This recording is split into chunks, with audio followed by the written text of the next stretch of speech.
Hello കൂട്ടുകാരെ, welcome to my channel. അപ്പോൾ ഇന്നാണെങ്കിൽ ഹസ്ബൻഡ് പോയതിന് ശേഷം എൻ്റെ ഒരു കുറച്ച് സമയമാണ് ഞാൻ കാണിക്കുന്നത്. അപ്പം പുള്ളി പോയി കഴിഞ്ഞിട്ട് ഞാൻ കുറേ നേരം യൂട്യൂബിൽ ഇതും ഇഷ്ടമുള്ള വീഡിയോസൊക്കെ കണ്ടിരിക്കും. പിന്നെ പെട്ടെന്ന് ഓർക്കുന്ന അയ്യോ ലഞ്ചൊന്നും ഉണ്ടാക്കിയില്ലല്ലോ എന്ന് പറഞ്ഞിട്ട് ഞാൻ കിച്ചണിലോട്ട് വന്നു. അപ്പോൾ ഞാൻ ബ്രേക്ക്ഫാസ്റ്റിൻ്റെ കൂടെ തന്നെ പരിപ്പ് വേവിക്കാൻ വെച്ചിട്ടുണ്ടായിരുന്നു. അതിലോട്ട് ഒരു തക്കാളിയും ഒരു ഉള്ളിയും കൂടെ അരിഞ്ഞിട്ടിട്ടുണ്ട്. മഞ്ഞൾപ്പൊടി ഇട്ടായിരുന്നു പരിപ്പ് വേവിക്കാൻ വെച്ചത്. ഈ റെഡ് ചീര ഉണ്ടല്ലോ, നിങ്ങളുടെ വീട്ടിലൊക്കെ ഇത് എന്താ ചെയ്യുന്നത് നോർമലി?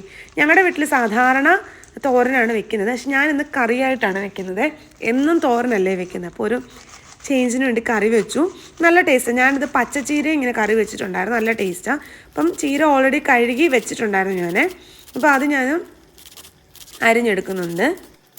പിന്നെ നമ്മുടെ കൂട്ടിലോട്ട് ഞാൻ 2 വെളുത്തുള്ളിയും കൂടി ഇട്ട് കൊടുത്തിട്ടുണ്ടായിരുന്നു. കാരണം ഗ്യാസ് ഒന്നും വരണ്ടാന്ന് വെച്ചിട്ട് ഇതിലോട്ട് ഈ പരിപ്പ് വേവിക്കുന്ന വെച്ച് കഴിഞ്ഞിട്ട് പിന്നെ ഇത് ഒന്ന് വേവാൻ വേണ്ടി വെച്ച്. ഇതിന് അധികം നേരം ഒന്നും ആവത്തില്ല, ചീരയൊക്കെ പെട്ടെന്ന് വേകുമല്ലോ.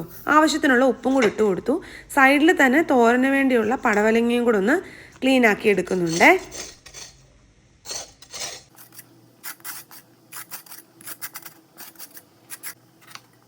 അത് ക്ലീൻ ചെയ്തിട്ട് അതിനകത്ത് കുരു എടുത്ത് കളഞ്ഞ് പിന്നെ വാഷ് ചെയ്ത് ഞാൻ അരിഞ്ഞെടുക്കുന്നുണ്ട്. എൻ്റെ ഫ്രണ്ട്സൊക്കെ വിളിക്കുമ്പോൾ ചോദിക്കും നീ ഇന്ന് എന്താ കുക്ക് ചെയ്തെന്നൊക്കെ ചോദിക്കുമ്പോൾ ഞാനിങ്ങനെ ഇന്നത്തെ കാര്യങ്ങളൊക്കെ പറയുമ്പോൾ ചോദിക്കും അയ്യോ നിനക്ക് ഇത്രയും വെക്കാൻ എപ്പോഴാണ് സമയം കിട്ടുന്നതെന്നൊക്കെ. മെയിൻ കാര്യം എന്ന് പറഞ്ഞാൽ നമ്മുടെ ഇൻട്രസ്റ്റ് ആണ് അല്ലേ. നമ്മളുണ്ടാക്കുന്ന ഭക്ഷണം മറ്റുള്ളവർ കഴിക്കുമ്പോഴും അവരാ കഴിച്ചിട്ട് അവരുടെ മുഖത്തെ സന്തോഷം കാണുമ്പോൾ ആ കൊള്ളാമെന്ന് പറയുമ്പോൾ നമ്മുടെ മുഖത്തൊരുണ്ടാകുന്നൊരു സന്തോഷമില്ലേ, അതിനുവേണ്ടിയാണ് നമ്മളെല്ലാവരും ചെയ്യുന്നത്. നമ്മളെല്ലാം ഒരു താല്പര്യത്തോടുകൂടി ചെയ്യണമെന്നാണ് എൻ്റെ ഒരു അഭിപ്രായം. ആരും ജനിക്കുമ്പോഴേ കുക്കിംഗ് ഒന്നും പഠിച്ചിട്ടല്ലല്ലോ വരുന്നത്, എല്ലാവരും പ്രാക്ടീസും ഉണ്ടായിരിക്കും. എനിക്കാണ് ഒന്നും നന്നായിട്ട് ഉണ്ടാക്കാൻ അറിയത്തില്ലായിരുന്നു. ഞാനും പെതുക്കെ യൂട്യൂബിലൊക്കെ നോക്കി തന്നെയാണ് ഞാനും പഠിച്ചത്. പിന്നെ നമുക്ക് താല്പര്യം വന്നു കഴിയുമ്പോൾ നമ്മൾ പിന്നെ കുറേ പരീക്ഷണങ്ങളൊക്കെ നമ്മുടേതായിട്ടുള്ളത് ചെയ്യുമല്ലോ. അപ്പോഴത്തേനും നമ്മുടെ കറി ഞാൻ തേങ്ങ അരച്ചൊഴിച്ചിട്ടുണ്ടായിരുന്നേ. തേങ്ങയും ജീരകം കൂടെ അരച്ചൊഴിച്ചു. പിന്നെ തോരന് ഞാൻ ഉള്ളിയും പച്ചമുളകും തേങ്ങായും പിന്നെ മഞ്ഞൾപ്പൊടിയും ജീരകപ്പൊടിയും കറിവേപ്പിലയും കൂടെ നന്നായിട്ട് ഞെവിടിയിട്ട് കുറച്ച് നേരം വെക്കുന്നുണ്ട്.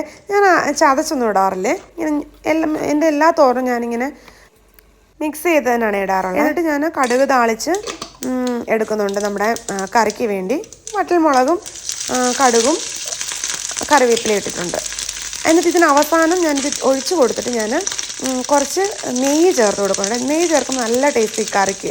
നമ്മുടെ ഈ പരിപ്പ് കറിയുടെയൊക്കെ കൂട്ടൊരു വേറൊരു ടേസ്റ്റ് വരെ. നിങ്ങൾ ആരെങ്കിലും ഉണ്ടാക്കുന്നെങ്കിൽ ഇത്തിരി നെയ്യും കൂടെ ചേർത്ത് കൊടുത്തോളൂ. പിന്നെ ഞാൻ തോരന് വേണ്ടി കടുകിട്ട് വറ്റൽമുളക് ഇട്ടിട്ട് ആ തോരനിട്ട് കൊടുത്തിട്ട് ആ പാത്രത്തിലൂടെ തന്നെ കുറച്ച് വെള്ളവും കൂടെ ഒഴിച്ച് കുക്ക് ചെയ്യാൻ വേണ്ടി വെക്കുന്നുണ്ട്. അടച്ചു വെച്ചാണ് വേവിക്കുന്നത്. ഇന്ന് രാവിലെ തന്നെ ഞാൻ മീൻ കഴുകി വെച്ചിട്ടുണ്ടായിരുന്നു, മസാലയും പുരട്ടി വെച്ചിട്ടുണ്ടായിരുന്നു വറക്കാൻ വേണ്ടി. അപ്പോൾ പിന്നെ നമ്മുടെ നാട്ടിലെ ചുമന്ന മീൻ, കിളിമീൻ എന്നൊക്കെ പറയുമല്ലോ, ആ മീനായിരുന്നു കിട്ടിയത്. അപ്പോൾ ഞാൻ അത് പിന്നെ ഫ്രൈ ചെയ്യാൻ വേണ്ടിയും കൂടി ഇട്ട് കൊടുക്കുന്നുണ്ട്. കറിവേപ്പിലയും കൂടി ഇട്ട് കൊടുത്തിട്ട് ഫ്രൈ ചെയ്യാൻ വെക്കുന്നുണ്ട്. അപ്പോൾ ഈ സമയം ആയപ്പോഴത്തേന് കുറച്ച് പാത്രമൊക്കെ ഇത്ര നേരം കുക്ക് ചെയ്തതിൻ്റെയൊക്കെ വീണായിരുന്നു. അപ്പോൾ പിന്നെ ഞാൻ അത് അങ്ങ് സിങ്കിലോട്ട് പോയിട്ട് കഴുകി വെക്കാമെന്ന് വിചാരിച്ചു. അപ്പോൾ ഓൾറെഡി രാവിലെ കഴുകിയ പാത്രമൊക്കെ ഉണ്ടായിരുന്നു. അപ്പോൾ അതെടുത്ത് കുറച്ച് അവധി സ്ഥാനത്ത് വെച്ചിട്ട് ഞാനങ്ങ് പാത്രമെല്ലാം കഴുകി വെച്ചു. അപ്പോൾ ഞാൻ മുൻപേ പറഞ്ഞിട്ടുണ്ടെന്ന് തോന്നുന്നു, എനിക്ക് പാത്രം കഴുകാൻ തീരെ താല്പര്യമില്ല. അപ്പോൾ ഞാൻ എന്ത് ചെയ്യും, പെട്ടെന്ന് വീഴുന്ന പാത്രങ്ങൾ അങ്ങ് കഴുകി വെക്കും. അപ്പോൾ നമുക്കൊരു വലിയ മടി തോന്നത്തില്ലല്ലോ. അല്ലെങ്കിൽ പിന്നെ ഒത്തിരി ആയി കഴിയുമ്പം ഭയങ്കര തലയിലൊക്കെ ഇങ്ങനെ കൈ വെച്ചിട്ടായിരിക്കും പാത്രം കഴുകുന്നത്. അപ്പോൾ പിന്നെ പാത്രം കഴുകി ഉടനെ തന്നെ ഞാനങ്ങ് സിങ്കും കൂടെ കഴുകിയിടും. പിന്നെ അവിടെ വീണ വെള്ളം എല്ലാം കൂടെ ഞാൻ അവിടെ ഒരു മൈക്രോ ഫൈബർ ക്ലോത്ത് വെച്ചിട്ടുണ്ടല്ലോ, അത് വെച്ചിട്ട് ഞാനങ്ങ് തുടച്ച് പിന്നെ ഞാൻ ആ തുണിയും കൂടെ അങ്ങ് കഴുകി അങ്ങ് വെക്കും. അപ്പോൾ എനിക്ക് തോന്നുന്നു ഞാനൊരു ദിവസം ഒരു 10 പ്രാവശ്യമെങ്കിലും സിങ്ക് കഴുകാറുണ്ടെന്ന് തോന്നുന്നു. കാരണം ഓരോ പ്രാവശ്യം ഞാൻ ചെയ്യുമ്പോഴും സിങ്ക് കഴുകും. എന്താണെന്ന് എനിക്കറിയത്തില്ല. കാരണം നമ്മൾ ഫ്ലാറ്റ് അല്ലേ, അപ്പം സ്മെല്ലൊന്നും വരണ്ടെന്ന് വിചാരിച്ചിട്ട് അത്ര എയർ സർക്കുലേഷൻ ഒത്തിരി ഒന്നും നടക്കുന്നില്ലല്ലോ. അപ്പോൾ അതുകൊണ്ട് ഞാൻ എപ്പോഴും അങ്ങ് കഴുകി ഇടാറായിട്ട് നോക്കാറുണ്ട്.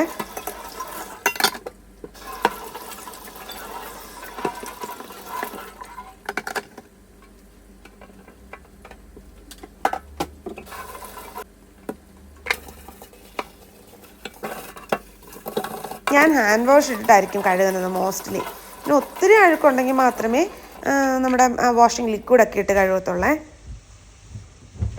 എന്നിട്ട് ഞാനങ്ങ് തുടച്ച് എടുക്കുന്നുണ്ട്. എന്നിട്ട് ആ തുണിയും കൂടെ അങ്ങ് കഴുകി ഇരിക്കും. പിന്നെ എൻ്റെ എല്ലാ കുക്കിങ് കഴിയുമ്പോഴത്തേന് ഇതും വാഷ് ചെയ്ത് ഞാനങ്ങ് ഉണക്കാനിടും.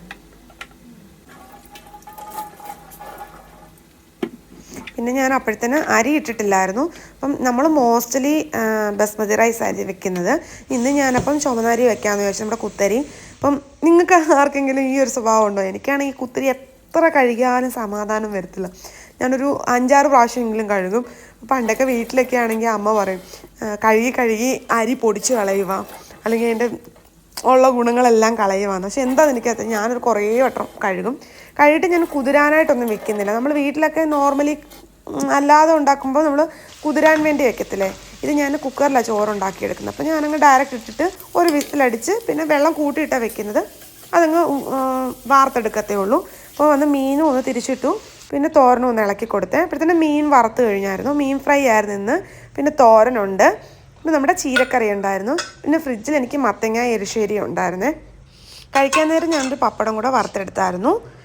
പിന്നെ ഫുഡ് കഴിക്കുമ്പോൾ ഞാൻ എപ്പോഴും ന്യൂസൊക്കെ കണ്ടിട്ടായിരിക്കും ഫുഡ് കഴിക്കുന്നത്, അല്ലെങ്കിൽ പിന്നെ ഒരു മടുപ്പായിരിക്കുമല്ലോ തന്നെ ഇരുന്ന് കഴിക്കുമ്പോൾ. അപ്പോൾ അങ്ങനെ ഫുഡ് കഴിക്കാൻ നേരം ഞാൻ ന്യൂസൊക്കെ വെച്ചിട്ട് ഫുഡ് കഴിച്ചു. ഇതാ നമ്മുടെ ചോറ്. പിന്നെ കുറച്ച് കഴിഞ്ഞപ്പോൾ ഞാൻ ചോറ് കഴിക്കാൻ വേണ്ടിയിരുന്നേ.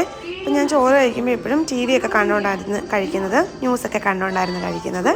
അപ്പോൾ ഇന്ന് ഇത്രയേ ഉള്ളൂ. അപ്പോൾ നിങ്ങൾക്ക് എൻ്റെ ചാനൽ ഇഷ്ടപ്പെട്ടാൽ, എൻ്റെ വീഡിയോസ് ഇഷ്ടപ്പെട്ടാൽ ഒന്ന് സബ്സ്ക്രൈബ് ചെയ്ത് സപ്പോർട്ട് ചെയ്യണേ. ബൈ.